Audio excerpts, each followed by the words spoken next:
Devenir professionnel est une nécessité et non un rêve. La chaîne Devenir professionnel va vous faire bouger pour devenir des professionnels. Salam alaikum et bienvenue dans une nouvelle séance qui sera consacrée aujourd'hui à la réalisation d'un tableau croisé dynamique. Donc vous êtes sur la chaîne Devenir professionnel. Le site web aptnac.com, c'est le site officiel de la chaîne Devenir professionnel. Comme j'ai dit tout à l'heure, la séance sera consacrée à la réalisation d'un tableau croisé dynamique. Mais qu'est-ce qu'un tableau croisé dynamique?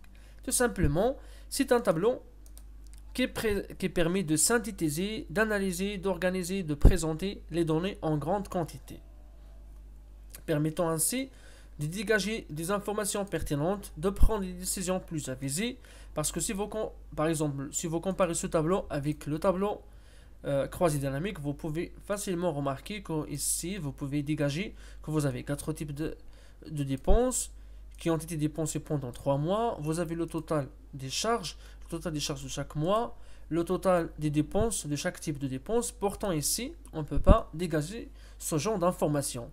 Et même, je peux transformer facilement ce tableau en un graphique croisé dynamique. Donc, pour partir de la même base, cliquez sur le lien ci-dessous pour télécharger ce fichier et qu'on puisse partir de la même base. Donc ici, j'ai un tableau de 4 colonnes. Pour la catégorie, j'ai 4 types de dépenses. Donc ce menu déroulant me permet de choisir tout le temps entre ces 4 types. Donc la prochaine séance, je vais vous montrer comment créer ce genre de menu et comment alimenter une base de données à l'aide d'un formulaire de saisie. Mais aujourd'hui, on va se contenter de créer notre tableau croisé dynamique. Donc sélectionnez votre tableau comme ça. Cliquez sur Insertion, tableau croisé dynamique, feuille de calcul existante, parce que moi je voudrais mettre le tableau croisé dynamique à côté. Mais si vous voulez par exemple mettre votre tableau dans une nouvelle feuille de calcul, choisissez tout simplement, cliquez ici. Alors moi je voudrais mettre le tableau à côté. Cliquez sur ce petit icône et je vais choisir cet emplacement. Ok. Je vais dessiner mon tableau. Dans les lignes, je vais mettre les catégories.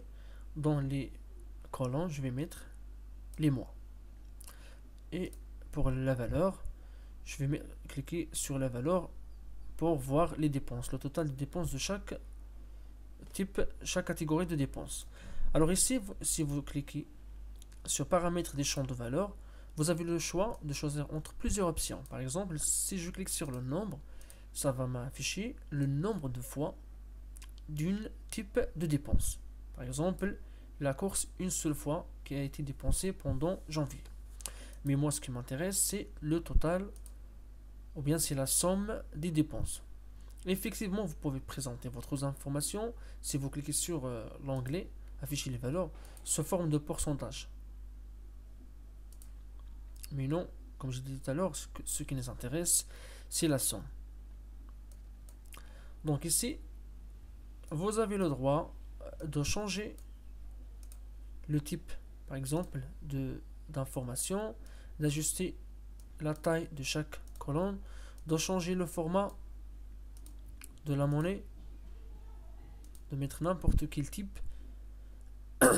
Mais moi, je vais laisser ce format.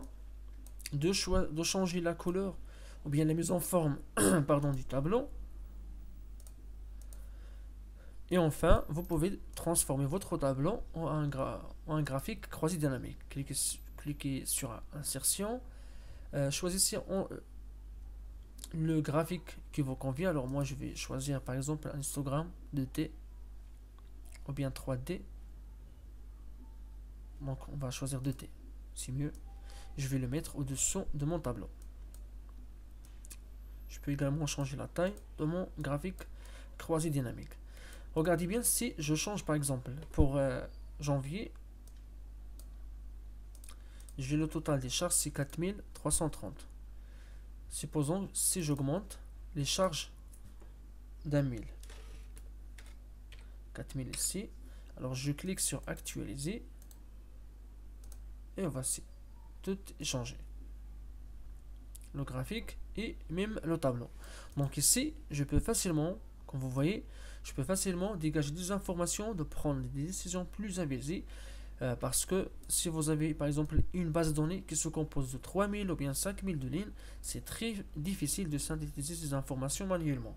C'est pourquoi la solution la plus optimale, c'est l'utilisation d'un tableau croisé dynamique. Donc vous voyez, c'est très facile à faire. Donc je vous souhaite une très bonne chance durant votre carrière. Donc la chaîne Devenir Professionnel, le site web apptnac.com. Je vous remercie pour votre attention. N'hésitez pas, s'il vous plaît, à cliquer sur s'abonner parce que nous aimons vous aider au maximum possible. Donc, à bientôt. Merci.